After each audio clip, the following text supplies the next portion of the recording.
بسم اللہ الرحمن الرحیم۔ معزز سامعین کرام، حدیث پاک کی روشنی میں جو ہم 7 مہلکات کا ذکر کر رہے تھے،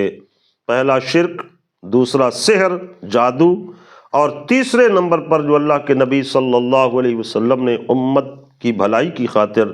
ارشاد عالیہ عطا فرمایا ہے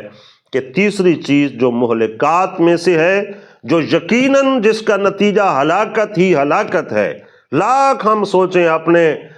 خواہ مخواہ اور غلط ملت قیاسوں کے ساتھ کہ ہم صحیح اس سے نتیجہ نکالیں گے، اللہ کے نبی صلی اللہ علیہ وسلم نے فرمایا کہ یہ تیسری چیز قتل النفس التی حرم اللہ الا بالحق،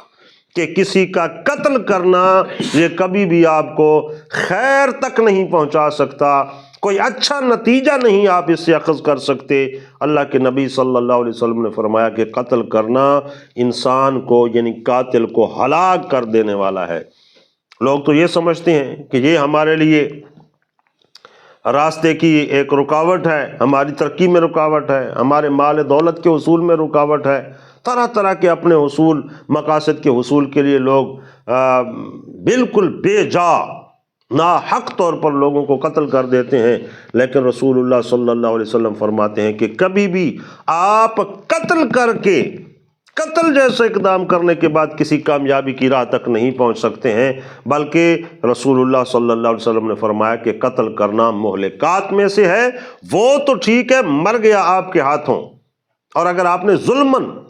اور بے جا خواہ مخواہ اس کو قتل کیا ہے تو وہ تو شہادت کی موت جائے گا، اس کو تو اللہ تعالیٰ نے شہادت کا رتبہ عطا فرما دیا، اور شہادت کا رتبہ یہ ہے کہ مرتے ہی سیدھا اللہ تعالیٰ اس کو جنت عطا فرما دے گا۔ لیکن آپ کے لیے اللہ کے نبی نے فرمایا کہ جو قتل کرنے والا ہے اس کے لیے ہلاکت کنفرم ہے، کہ زندگی ساری یہاں بھی ہلاکت میں رہے گا،